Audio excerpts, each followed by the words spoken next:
Guys, Naz here from the Spooling Up channel. What I'm going to be doing today is I'm going to be changing the track rods and the track rod ends on the MK4 Golf GTI.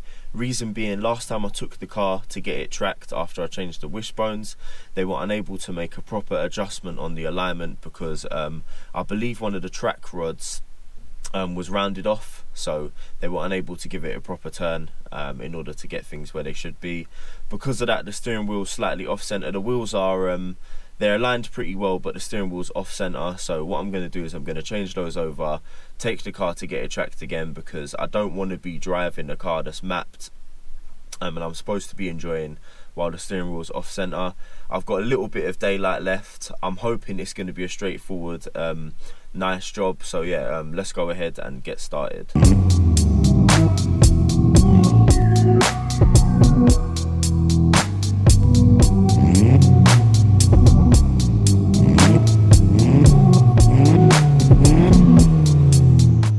Right, so all I've done is jack the car up and I've taken the wheel off, and on initial inspection this track rod and track rod end don't look bad. You can still see the hex shape on the track rod there for adjustment, so this side looks okay, but I'm still going to change it as I may as well do them in a pair. So first thing I'm going to do is I'm going to crack off this lock nut here.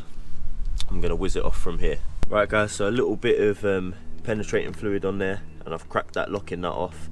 Now I'm going to whiz the track rod end off at this ball joint here. So I'm going to use my impact driver for that because it should be much easier, and then may just need to hit this part of the hub with a hammer to pop it up. Right guys, so now I have this disconnected, I can spin off the track rod end and count how many turns it comes off. So that's what I'm going to be doing next. Just going to be turning it and counting 1, 2, all the way until it comes off. Right guys, so now the track rod end's fully off, it's time to remove the gator, so I'll be doing that next. Okay, so now that the gator is off and free, I'm just removing the locking nut. There you go, that's off, so that everything now can slide off and the whole track rod should be exposed. And then what I'm going to do is just at the back there where the ball joint goes into the end of the track rod on that hex shape, I'm going to use a special tool that I've bought to get that undone. Right guys, so here's a bit of kit that I've bought recently. You need one of these pieces to slide over the hex part of the track rod where the ball joint goes in, and then you slide this whole bar over the track rod itself. See, it's got a hole and it locks onto that, and then you can twist it off using a bar 1/2 inch drive here. So I'll just show you that in action now. I believe it's this side that size that I need. Right guys, so once you get this piece on at the back, I hope you can see it, those two tabs will have to line up with these two tabs when you slot it over, and then like I said, you can put your bar on the end and twist the whole thing off. So I'm just going to slide this on now and hope that, there we go, it lines up and it locks up. And I'm just going to put my bar on this now and spin it off. Right guys, that could not have been easier. The track rod literally cracked off and I spun it off with my fingers. So here it is. So I'm just going to go and fetch the new one now. In terms of the rack on the car, here we can see where the track rod actually attaches to. So I'm just going to go ahead and grab the new one and then we can spin it on. Guys, so here we have the old track rod versus the new one, and the old track rod end versus the new track rod end here as well. I've compared them, they're all the same, everything's all good. Just one thing to point out, these are exactly the same length, which is perfect. Means once I spin this on, get the gator on, put the locking nut back on, I can count this on 21 turns and my tracking should be roughly in the same place it was before. It's very important that you make sure that you get it to the same place, because if you don't, you might end up with your wheels towing in or out, or you know, the car may be undrivable.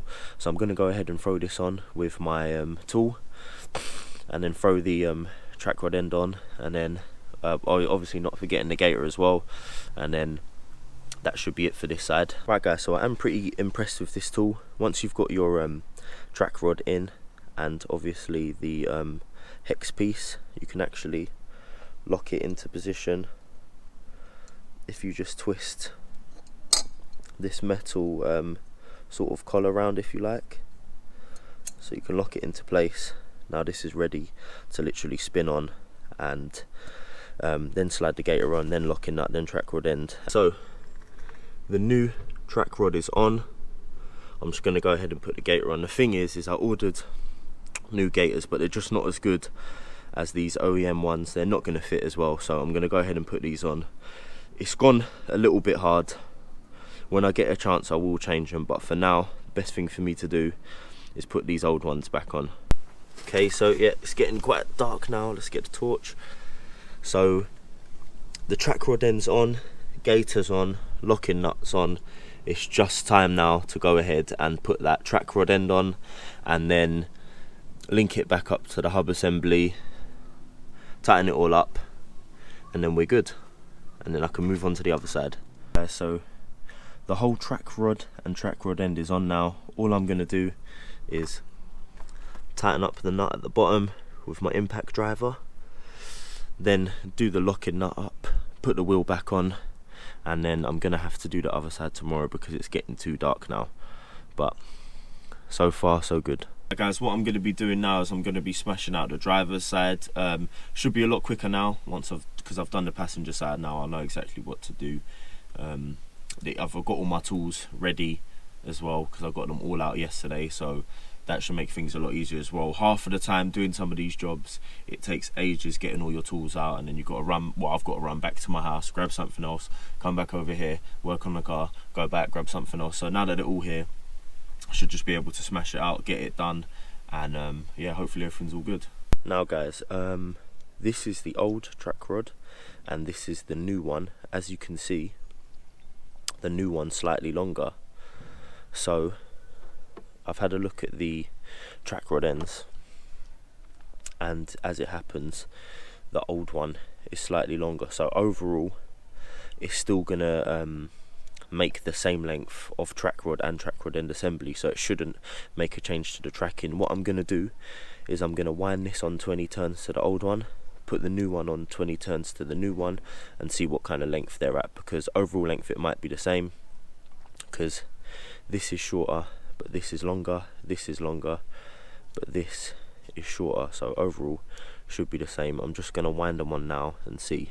Right guys, so I've wound this track rod end 20 turns on, and I've wound this one 20 turns on, and overall they're exactly the same length, so it should be all good.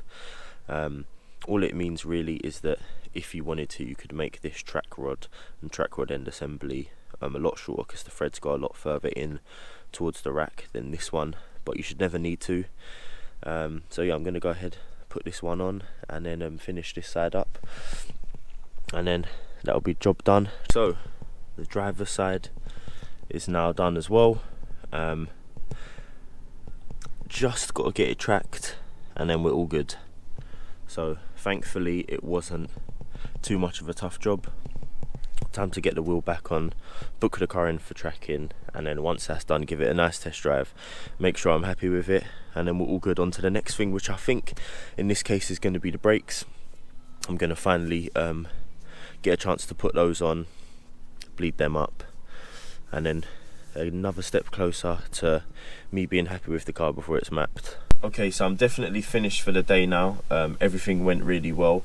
I'm a little bit annoyed because, to be honest with you, I was told that something was seized, but to be honest with you, I can't see anything seized or rounded off. It was either seized or rounded off or both, and I was assuming that where you could attach a spanner onto the track rod or put grips on it or whatever, I was assuming that was rounded off, and I was also assuming that maybe the locking nut was seized, or it was seized when you tried to wind more of the track rod into the track rod end, but there weren't any problems there. So literally I'm looking at it and I'm thinking to myself, have I just wasted my money and time changing these things? You know, could I have just taken it to somewhere else and they could have just tracked it and got on with it? But that's not a problem anyway, they're new.